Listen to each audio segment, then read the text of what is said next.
Assalamualaikum warahmatullahi wabarakatuh. Jumpa lagi teman. Yuk kita langsung aja ke bagian berikutnya. Tapi biasa, sebelum kita masuk ke bagian berikutnya, kita berdoa dulu ya. Bismillahirrahmanirrahim. Allahumma sholli ala sayyidina Muhammad sallallahu alaihi wasallam. Oke teman-teman, kita masuk ke ceritanya.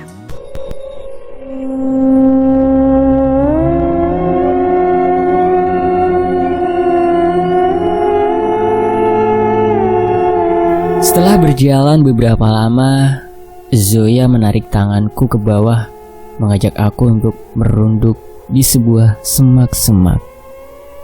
Dia posisinya rebahan terlentang, sedangkan karena dia narik tangan aku dari bawah, membuatku terjatuh dengan posisi tengkurap. Tiba-tiba terdengar seperti suara pesawat di atas kami. Suara apa? Karena aku tengkurap jadi gak bisa lihat, kataku. Ada gerombolan tawon terbang, jangan berisik, kata Zoya. Ketika aku membalikan posisi badan dan melihat ke atas, ternyata ada banyak tawon terbang. Mungkin ribuan kali ya. Pokoknya membuat bentuk mereka seperti udara yang hitam dengan suara mendengung seperti pesawat. Sepertinya mereka sedang pindah rumah atau ada seseorang yang menghancurkan rumah mereka untuk mengambil madu. Makanya mereka pindah. Aku kembali membalikan posisi badan. Takutnya salah satu dari mereka turun ke bawah. Biasanya kalau satu udah menggigit, teman lainnya bakalan ngikutin. Mereka gigit itu seperti memberi sebuah tanda yang buat teman-temannya ikut datang dan bantu gigit. Nggak gigit sih sepertinya, lebih tepatnya menyengat. Soalnya mereka menyerang dengan ekor, bukan dengan mulut. Dan juga posisi aku dan Zoya rebahan itu bersebelahan loh ya, bukan saling menindih. Jangan sampai kalian salah mikir. Setelah dirasa para lebah tadi terbang jauh dan suaranya tidak terdengar lagi, kami kembali berdiri. Tiba-tiba Zoya menarik tanganku lagi ke bawah dan membuatku duduk kembali di semak itu. Coba kamu lihat, itu yang kita cari. Wah, beneran, kijang. Terlihat kijang itu berwarna kuning kemerahan. Mungkin lebih tepatnya berwarna emas dengan ada garisan hitam abu-abu di sepanjang punggungnya. Dia benar-benar memiliki dua tanduk yang tidak bercabang, tapi dia hanya sendiri. Mungkin ini bukan kijang yang tadi, atau bisa juga dia berpisah dari rombongan. Kijang itu berjalan mendekati kami. Setelah dekat, dia berbicara kepada kami. Sedang apa kalian di sini? Kemudian berubah menjadi makhluk tinggi besar. Namun dia hanya duduk. Tapi meskipun dia duduk, tingginya lebih dari setengah pohon. Mungkin kalau dia berdiri bakalan lebih tinggi dari pohon. Suaranya seperti suara kakek tua. Maaf, kami tersesat di sini, kata Zoya. Iya benar, aku pun sama mengatakannya.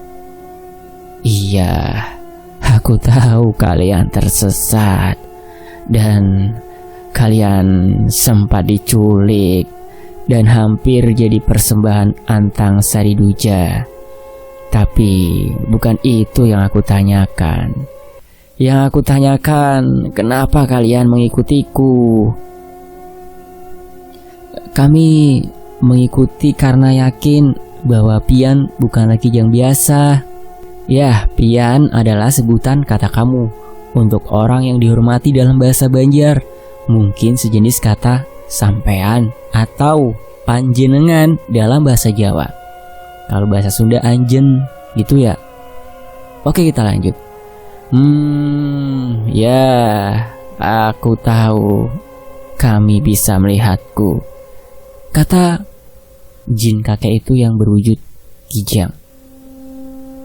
Kalau boleh tahu, Pian ini siapa namanya dan sudah berapa lama tinggal di sini?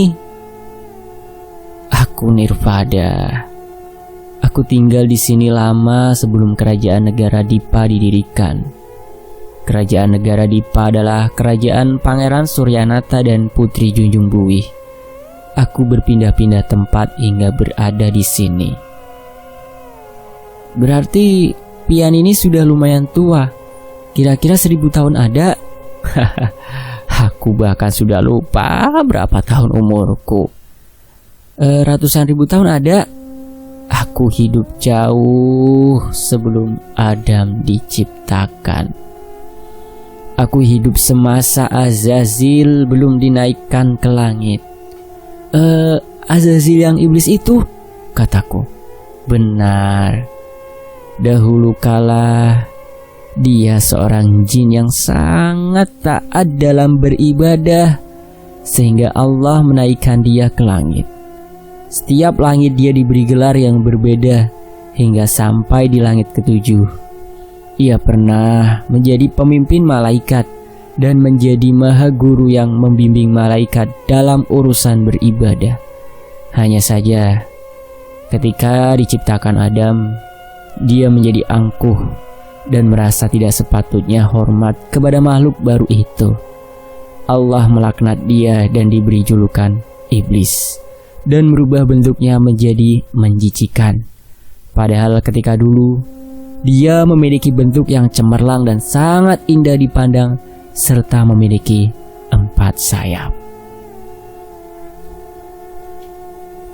Wah, ternyata pian tahu sejarah iblis. Berarti sangat berumur dan termasuk sesepuhnya kami. Aku bahkan juga sudah hidup di masa binatang yang sudah tidak ada lagi yang kalian sebut sebagai dinosaurus. Jadi, dino itu beneran ada? Ada. Hanya saja para ilmuwan kalian terlalu berfantasi dengan bentuknya. Apa yang kalian pelajari semua tentang bentuk dinosaurus tidaklah semua benar. Ada bentuk-bentuk yang para ilmuwan contohkan sangat berbeda dengan aslinya. Jadi, pian ini punya pengetahuan yang luas juga soal sejarah. Hush, sambil menepuk belakangku dengan berbisik. Dia kan hidup lama.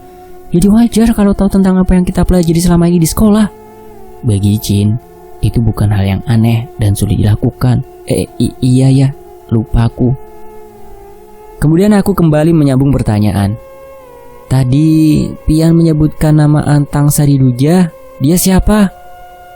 Dia adalah jin jahat yang disembah sebagian orang dan mengaku sebagai dewa hutan. Awalnya dia hanya jin rendahan, namun kesaktiannya bertambah seiring dengan seringnya manusia memberikan dia persembahan. Oh, pantes dia terlihat sakti saat terjadi pertarungan waktu itu, kataku. Zoya pun kembali bertanya, kalau boleh tanya, pian kan sudah lama di sini. Cara keluar dari hutan ini bagaimana? Di bawah ada sebuah desa. Kalau kalian jalan kaki turun, mungkin memerlukan waktu sekitar 5 jam baru sampai ke desa itu.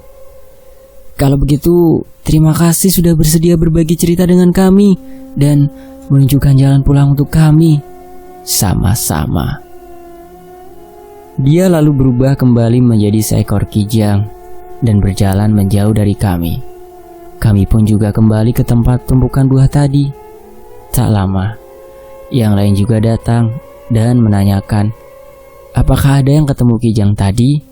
Masing-masing menjawab, nggak ada, dan kami lanjut untuk balik.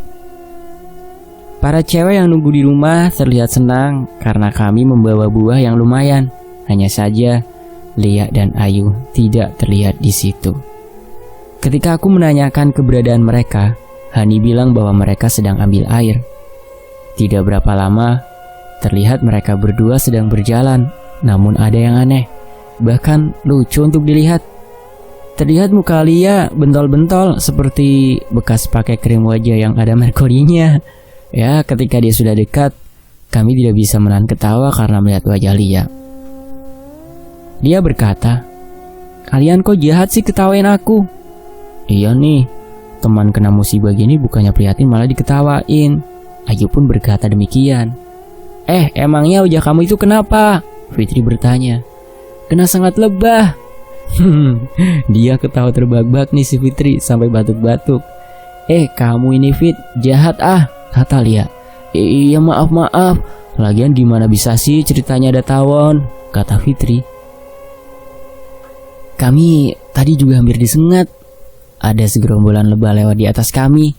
Untung kami sempat sembunyi di semak-semak, kata Zoya. Oh jadi gini ya. Tadi pas kami mau ambil air itu melihat ada sarang lebah. Lia berinisiatif untuk hancurin sarang itu untuk ambil madunya.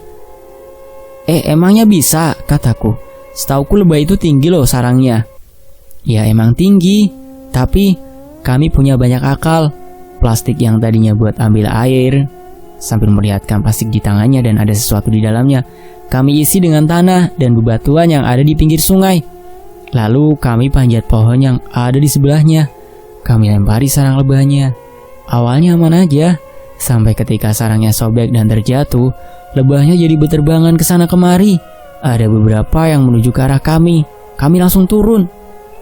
Iya kami turun. Tapi Ayu curang, dia pakai plastik itu untuk nutupin kepalanya, sedangkan aku cuma bisa lari dan nyelam ke air. Itu pun masih sempat beberapa yang menyengat.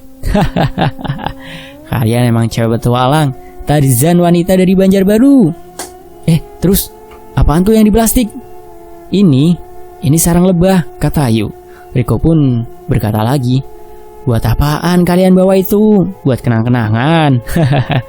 Wah, dasar orang kota deso, ini tuh madu. Ih, tahu nih Ayang, malu-maluin, kata Fitri. Iya kah?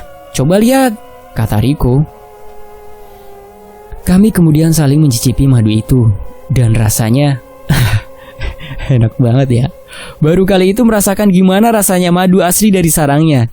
Hanya saja sarangnya cuma kecil, karena mereka cuma ngambil sobekan yang jatuh di tanah. Pantes aja waktu itu aku sama Zoya melihat segerombolan lebah terbang. Ternyata dua cewek ini tersangkanya. Saat hari sudah gelap, Lia terlihat menggigil. Badannya panas tinggi. Sepertinya itu efek racun dari sengatan lebah.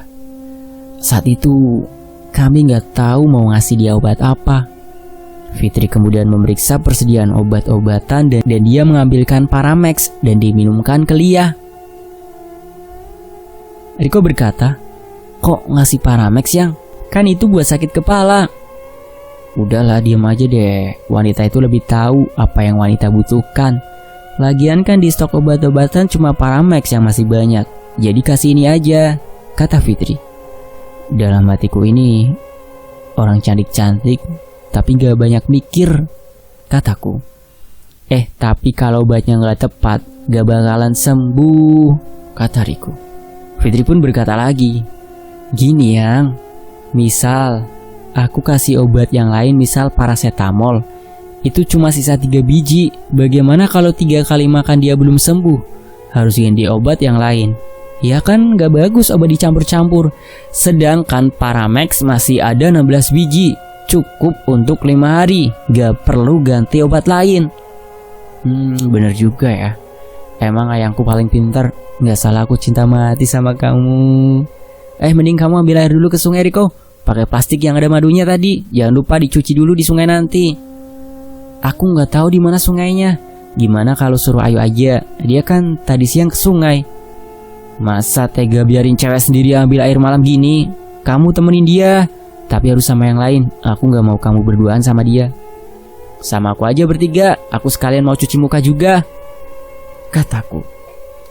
Dan kami bertiga ambil air untuk kompres kepala Lia.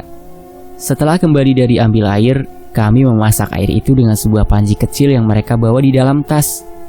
Zoya tiba-tiba mendekatiku dan menarik tanganku untuk jalan. Mau kemana? Kata Samuel. Mau kencing? Minta temenin sebentar. Kencing aja minta temenin.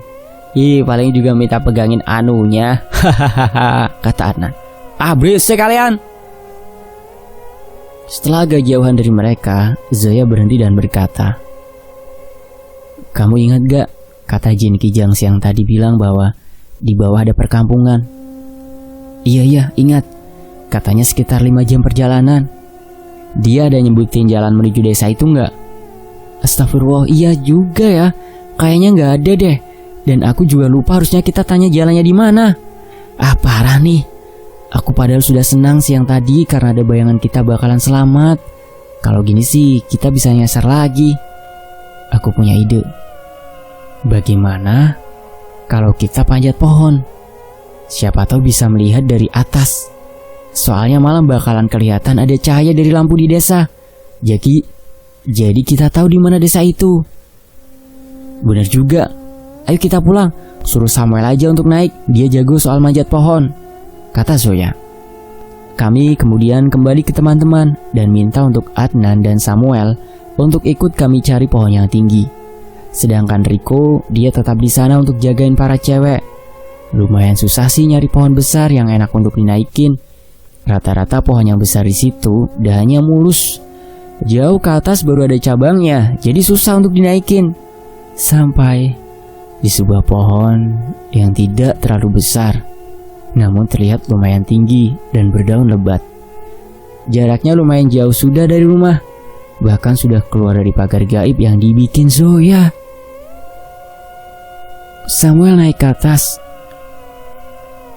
sedangkan kami dari bawah menyenter ke atas supaya terang. Setelah dirasa agak tinggi, Samuel meminta kami untuk mematikan senter supaya bisa terlihat jelas cahaya lampu rumah penduduk desa. Tidak berapa lama, dari atas Samuel teriak, "Ada desa, tapi terlihat jauh dari sini. Kira-kira kamu tahu nggak jalannya?" "Tahu, kita ke arah bawah mungkin akan tembus." "Kalau gitu turun aja kamu, kita pulang dan kasih kabar ke teman-teman. Besok baru kita persiapkan untuk menuju ke sana."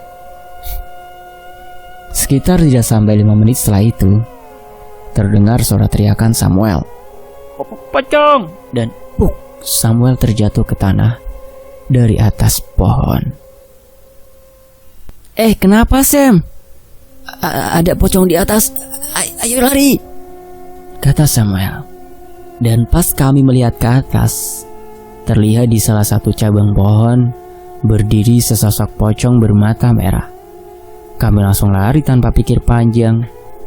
Terdengar suara teriakan, "Tunggu aku, Bungul!" Pas kami menoleh ke belakang, ternyata Samuel masih di tempatnya. Mungkin gak bisa lari karena terjatuh. Zoya dengan cepat berlari kembali untuk menggendong Samuel. Setelah beberapa saat, dirasa tidak ada yang mengikuti, kami berhenti untuk periksa kaki Samuel. Ternyata kakinya terkilir dan bengkak membiru akibat terjatuh dari ketinggian pohon. Saat kami senter ke kakinya, tak sengaja aku tersorot ke kaki yang terlihat mungil dan tidak biasa, yaitu bungkusan kain putih menginjak tanah. Ternyata si pocong. Kami lari lagi dan Zoya menggendong Samuel. Pocong itu mengikuti kami dari belakang. Pas udah hampir mencapai batas pagar gaib yang dibikin Zoya, dia teriak, "Cepetan masuk portal!" Dengan sekuat tenaga aku lari dan kami semua berhasil melewati batas pagar gaib bikinan Zoya. Sesekali aku melihat ke belakang, terlihat pocong itu berada di luar pagar gaib. Mungkin dia tidak mampu untuk menembusnya masuk. Yang aku lihat di sini bukan seperti pocong yang biasa kita tonton. Pocongnya tidak melompat dan tangannya tidak di dada, tapi ada di samping. Yang jelas masih di dalam bungkusan. Entah aku yang salah lihat atau gimana, soalnya gelap. Dan dia melayang saat mengejar kami. Tapi dia menginjak tanah ketika berdiri di dekat kami. Berbeda dari yang biasa kita lihat kan? Mungkin beberapa alasan yang bisa aku simpulkan dari kejadian saat itu kenapa bisa beda dari TV adalah pocong memang benar melayang. Di TV dibikin loncat karena pemainnya manusia, jadi jelas nggak bisa terbang. Dan mengapa di TV hantu dikatakan tidak menginjak tanah, sedangkan yang kusaksikan selama ini menginjak tanah?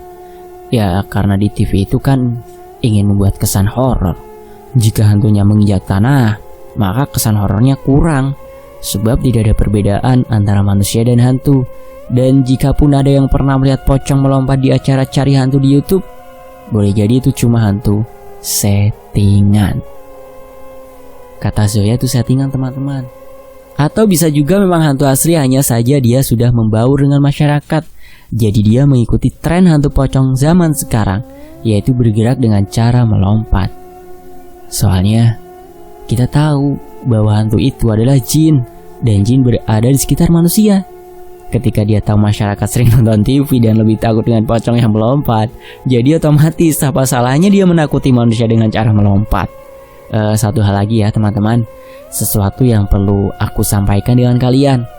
Dikarenakan aku membuat cerita ini bukan sekedar menceritakan kisah perjalanan yang mengandung hal mistis, tapi juga sekaligus berbagi pengetahuan tentang dunia mistis.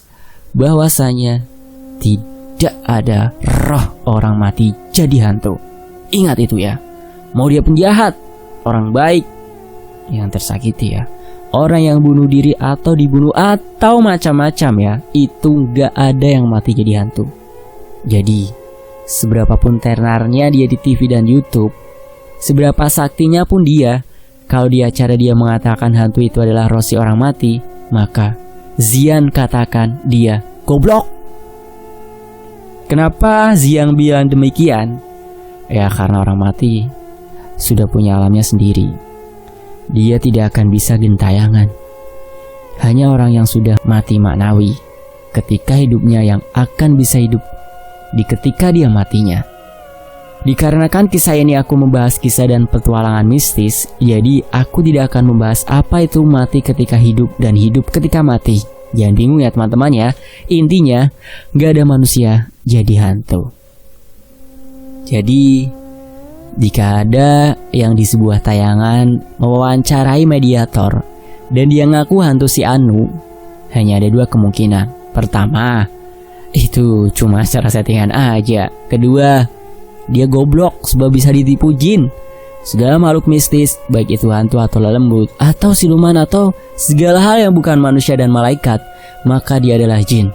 Ingat ya, jin. Jadi sungguh lucu kalau ada roh bisa ditarik ke dalam tubuh mediator, terutama bagi yang beragama Islam, percaya akan adanya siksa dan nikmat kubur. Misal ada orang yang mewawancari roh orang jahat, yang kita tahu pasti kan disiksa ya di alam kubur ya, dan dia masuk ke tubuh mediator lalu bercerita macam-macam sesuai apa yang ditanyakan. Lucu nggak? Berarti sementara dia ditarik ke tubuh mediator, ya dia nggak kena siksa malaikat tuh. Ya jadi sering-sering tarik aja lah. Mediator tarik aja, biar libur dulu disiksanya. Kalau gitu minta masukin aja terus ya di tubuh mediator, biar bisa lepas dari siksa kubur. Emangnya kamu pikir siksa Tuhan bisa ngebug gitu? Dan juga ada sebagian orang yang tidak percaya ada yang bisa melihat jin.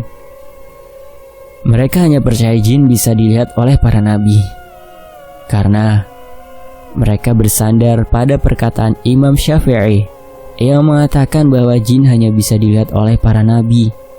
Padahal maksud dari perkataan beliau adalah bentuk aslinya yang tidak bisa dilihat orang biasa, sedangkan bentuk samarannya masih bisa dilihat oleh orang lain.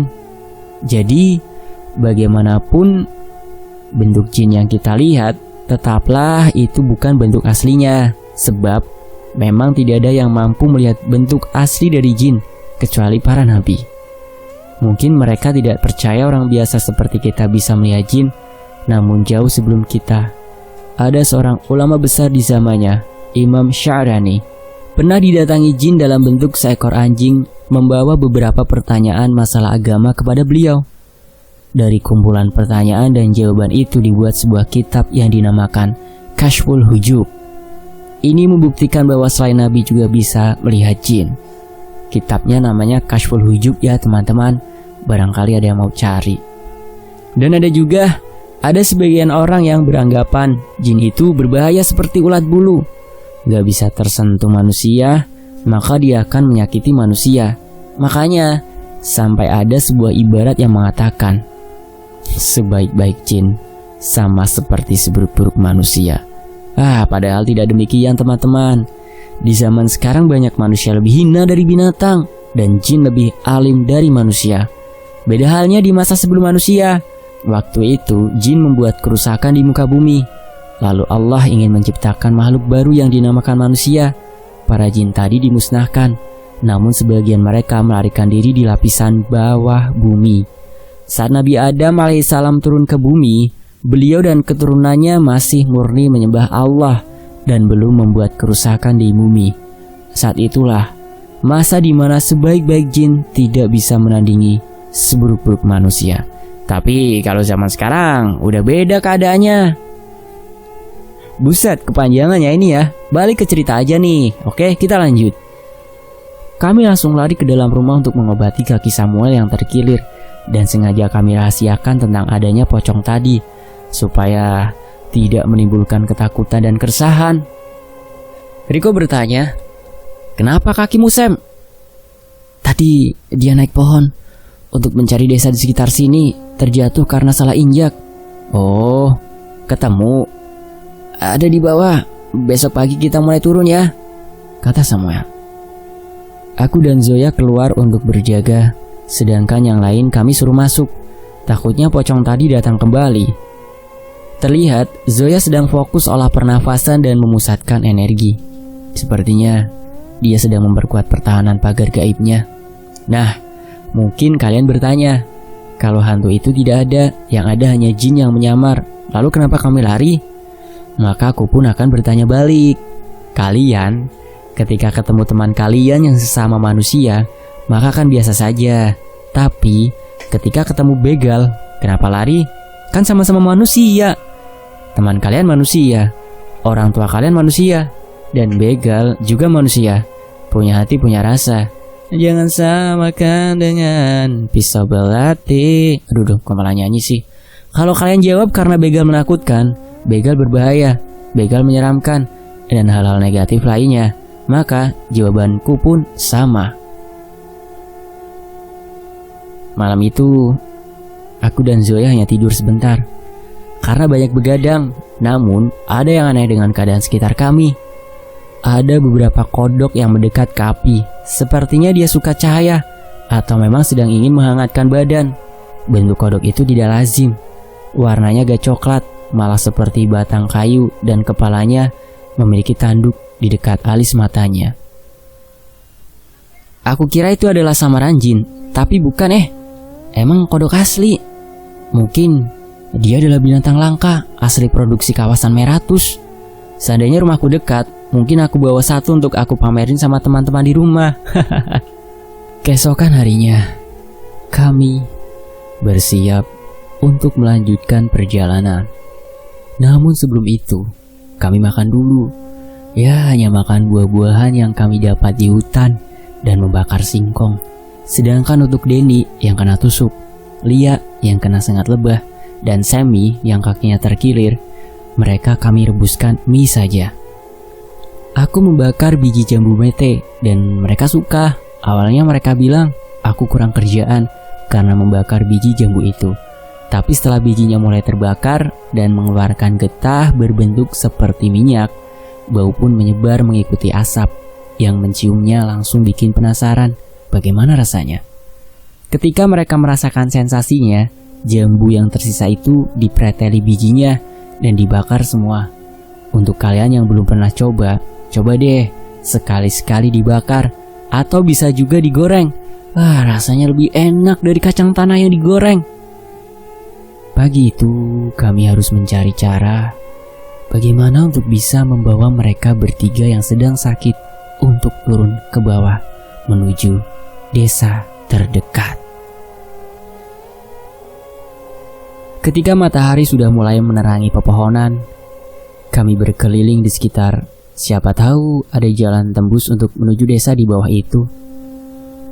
Sekitar lebih setengah jam berpencar, akhirnya Yuli menemukan sebuah jalan kecil yang kalau dilihat, jalan itu menuju ke bawah. Kemungkinan itu salah satu jalan yang tembus ke desa bawah. Kami turun pagi itu juga, agar tidak membuang banyak waktu. Samuel yang kakinya terkilir dipapah oleh Adnan. Lia yang mukanya masih bentol-bentol dan demamnya belum turun, dituntun berjalan oleh Ayu. Jelas sih, kayaknya gak bakalan turun demamnya, soalnya dikasih obat Paramex sama Fitri. Dan sedangkan Denny digendong di belakang oleh Zoya. Terlihat sepertinya Denny sangat pucat dan kekurangan energi. Ngomong pun udah seperti tidak ada uratnya lagi, sangat loyo. Kami beberapa kali berhenti saat perjalanan turun itu. Kurang lebih 5 jam bisa sampai ke desa itu. Ada salah satu warga desa yang melihat kami langsung mendatangi kami dan para warga lain ikut mengejar untuk membantu kami. Ketika mereka melihat ada yang terluka parah, mereka langsung mencarikan kami mobil untuk diantar ke kota. Namun dikarenakan di situ aksesnya sangat terbatas, maka mereka mengusulkan kami untuk ikut pick up sayur. Kebetulan hari itu dia lagi tidak membawa sayur ke kota, jadi mobil tidak terpakai. Si paman sayur setuju untuk menolong kami. Perjalanan dari desa itu ke kota cukup lama karena desa itu sangat terpencil dan berada masih di kawasan pegunungan. Sesekali Denny muntah darah. Saat kami tiba di sebuah kota, aku bertanya kepada paman sayur dan dia bilang bahwa itu adalah kota Barabai. Waduh, awalnya berada di daerah Tabalong dan pulangnya tembus ke Barabai. Itu bukan jarak yang dekat. Denny dibawa ke rumah sebuah puskesmas di Barabai. Awalnya kami minta bawa ke rumah sakit, tapi dikarenakan kami cuma anak-anak remaja tanpa adanya orang tua, takutnya bakal ribet urusannya di rumah sakit, maka paman sayur menyarankan untuk dibawa ke puskesmas aja. Sesampainya di rumah sakit, mereka dirawat dan Fitri kena marah salah satu perawat gara-gara ngasih obat paramek ke Lia. Syukurin deh. Satu hal yang perlu aku informasikan, bahwa meskipun kata Jin Kijang itu benar mengatakan di bawah ada sebuah perkampungan atau desa, tapi tetaplah itu adalah informasi dari Jin. Jadi, baik cerita sebelum ini atau setelah ini, jika ada memuat perkataan dari Jin, baik seperti informasi yang diberikan oleh Jin Ular Hijau atau Jin Kijang, tidak perlu dipercaya sepenuhnya. Walaupun pada akhirnya terbukti benar, sebab jin itu suka berbohong. Apalagi jika hal itu tidak kita ketahui. Contohnya, seperti Jin Kijang yang bilang bahwa dia hidup jauh sebelum Nabi Adam, atau masa di mana bumi dihuni oleh jin sebelum masa manusia. Maka itu tidak perlu dipercaya sepenuhnya, sebab kita tidak tahu kebenarannya. Cukup ambil sebagai kisah. Boleh percaya namun jangan percaya sepenuhnya. Ini bukan berlaku hanya di tweet ini ya, tapi juga berlaku dimanapun. Misal di tayangan TV, ada cara menguak misteri khusus bertanya dengan jin soal sebuah sejarah. Meskipun kedengarannya benar atau sesuai buku sejarah, tetap aja itu perkataan jin. Makin banyak jin bicara, makin banyak tercampur-campur dustanya. Atau jika kalian punya teman jin dan dia bercerita hal-hal zaman dulu, jangan dipercaya sepenuhnya. Apalagi dia membawamu ke suatu tempat, misal dia ngajak naik haji ke Mekah. Gak sedikit loh kasusnya orang yang katanya dibawa ke Mekah, lalu dia tawaf di Ka'bah. Taunya pada kenyataan mereka cuma keliling kandang ayam. Mata mereka udah diperdayakan oleh tipuan jin. Namun tidak semuanya suka bohong. Ada yang memang jujur meskipun hanya sedikit di antara kebanyakan. Sebagian jin ada juga kok yang menjadi seorang kiai, bahkan sampai pada tingkatan waliullah. Biasanya wali di kalangan jin itu berpangkat Rijalul Goib. Salah satu jin yang sangat alim adalah Badakut Alminah. Beliau salah satu murid dari Syekh Muhammad Arsyad Al-Banjari. Beliau ini sudah hidup 30.000 tahun dan sempat menjadi umat Nabi Nuh. Masya Allah. Sampai sekarang beliau masih hidup dan selalu ikut dalam pengajian di majelis anak cucu keturunan Syekh Muhammad Arsyad, sebab beliau berkata akan tetap menjadi murid. Jika sang Syekh sudah meninggal, maka akan terus ikut di pengajian anak cucu sang Syekh. Oke, sampai di sini dulu ya. Part ini nggak panjang sih. Nantikan kelanjutannya dalam kisah dan lokasi yang berbeda. Namun masih ada sedikit sambungan dari kisah di Meratus, yaitu aku masih bersama Zoya. Akan tetapi bukan lagi sebagai teman biasa. Kali ini kami sudah memiliki hubungan yang lebih spesial. Kira-kira hubungan yang seperti apa ya? Cari tahu di bagian berikutnya. Saya pamit undur diri dan wassalamualaikum warahmatullahi wabarakatuh. Makasih ya buat Mas Zian ya. Dan terima kasih buat teman-teman yang udah sejauh ini menyimak kisah dari Mas Zian ini. Dan tetap di jarak.